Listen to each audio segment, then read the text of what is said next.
So now we're going to look at some methods that you can use to manipulate lists. Before we do that, we're going to just create a function called printlist, and this will just take that code that wraps does the list printing, the loop that prints the list, and we're going to put that in a function with some enhancements. So an optional header that you can pass in to say what's happened to the list, and if you don't pass a header in, then nothing is printed as a header. We use an F string to format the values so that it can easily process all kinds of lists of all kinds of data types, and put an extra print at the bottom after printing the list so that it separates the output of this function from any other output.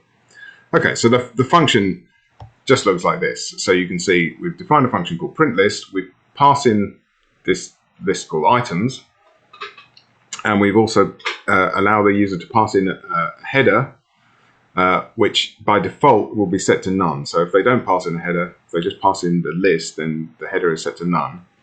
And then if the header is not none, so if I have passed something in, then we print that out. Then we print out the items in the list, and we use the F string to format them. And then we print a blank line to separate that from anything else. Okay, so that's going to allow us to create, to print out different lists and different things. Let's just run it. There it is. So if I use this code, you can see, okay, I can either print the list of fruits, or I can print the list of fruits with header fruits in capital letters. So if I Control-Shift F10, run that, you can see I've printed out. The first one just prints the list of fruits: banana, orange, apple, and mango. And then the second use of print list also adds the header at the top, and they get separated by a blank line. Okay, so let's see what we can do with our lists. We've seen that we can use len to find the length of the list, but we can also use a number of functions to manipulate it, to change the order, for example. So we can use .sort to sort a list. I say .sort because we take the name of the list and put .sort after it, and that will sort it. Or .reverse, .clear, that removes all the values from the list. So if I do something like this, fruits.sort, then fruits.reverse, it will sort the fruits alphabetically, in alphabetical order, and then it will reverse that sorting. Because these are part of the list data structure, they're invoked using this dot notation. So fruits dot sort and fruits dot reverse. So they come as part of the list class. We haven't talked about classes yet, but we will get onto that eventually. So they're often known as methods. If you have a function, it's a function. These are functions, but if a function inside a class, it's known as a method. Okay, that's going a bit beyond us, but a bit beyond where we are. But if you're familiar with the idea of, or the difference between methods and functions, then these functions are typically known as methods, because you get this fruits dot sort. It's a method that you apply to the fruits list. Okay, so here's an example that just demonstrates those. So we first of all print the list of fruits with the header fruits in capitals. Then we sort it, and then we'll print it again, and print fruits sorted above, and then we reverse it, print fruits reversed, and then we clear it, and then print no fruits. Okay, so if I run that one, there you can see all the different uses of the methods. I Control-Shift F10 and I print it, and you can see first time it gets printed, there's the banana, orange, apple, mango. We sort them alphabetically, then we get apple, banana, mango, orange. Reverse that, we get orange, mango, banana, apple. And then when it's cleared, you'll see that I do print here in the code, I print the list of fruits, but with the header no fruits, and nothing gets printed out. So that this enhanced for loop, and therefore this function works perfectly fine if there's no items in our list. Okay, so it says for item in items, but if items is empty, then it will just print out. It won't do anything. It won't run that loop because there's no items in the list. Okay, and there, as we've seen, that's what the output looks like. and each of those print list functions generates that output after we've manipulated the list in some way. Okay. We can also manipulate individual list items in the list. So, for example, we can add an extra item to the end of the list with append, or we can insert an extra item at a particular point in the list. We can count how many items are in the list with a specific value. So, how many apples are in our list. We can remove the first item with a specific value. So, remove the first apple. And the next example demonstrates the use of some of these methods. So let's see what would happen.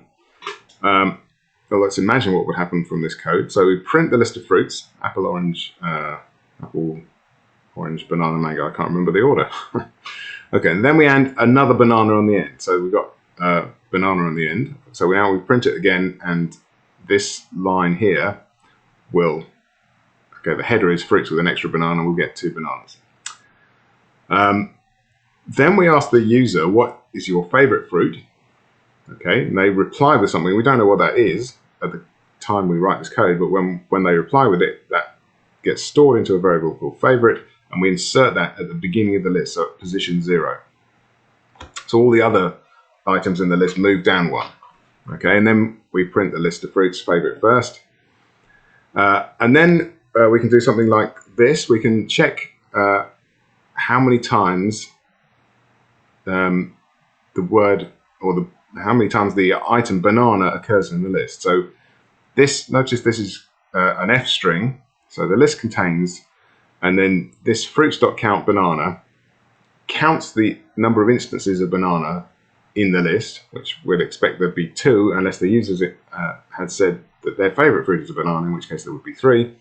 And it prints that number out, and it will say that number of bananas. So it might be 2 bananas, 3 bananas. And then we can get rid of them all. So we can do, while the banana is in fruits, we just remove it. So fruits.remove. We have to do this. This doesn't remove all of them, this fruits.remove banana. It just removes the first one.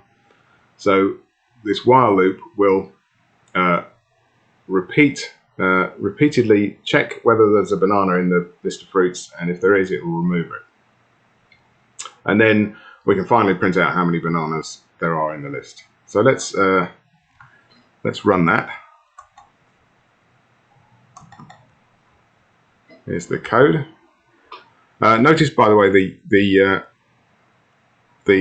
highlighting and the coloring is different in this code here. You can see green. The strings are written in green, and the comments are written in red.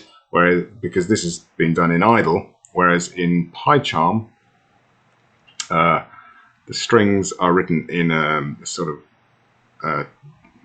turquoise color, and the comments are in grey. So I think you can configure either of those things to do the same as the other, but it's a bit of effort. So I've left it as it is. Okay, there's the code. Let's run it. So what happens? Let's take a look at what's going on. So first it prints out the list of fruits: banana, orange, apple, and mango.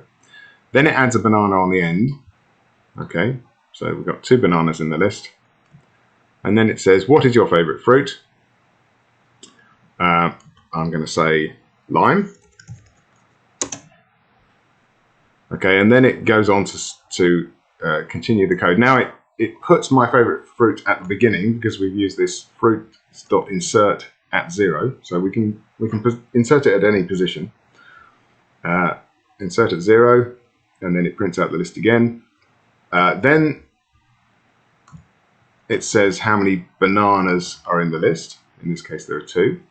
Okay, there's one in the first position. Sorry, yeah, position index 0, index 1. So second position, index 1, and one in the last position. And then finally, this loop down the bottom here removes all the bananas from the list, and then prints out the list without any bananas and tells us how many bananas there are, which should be 0. Okay, so things you can do to manipulate lists. I'm going to stop the video there, and then we'll talk about numbers and how we manipulate lists of numbers.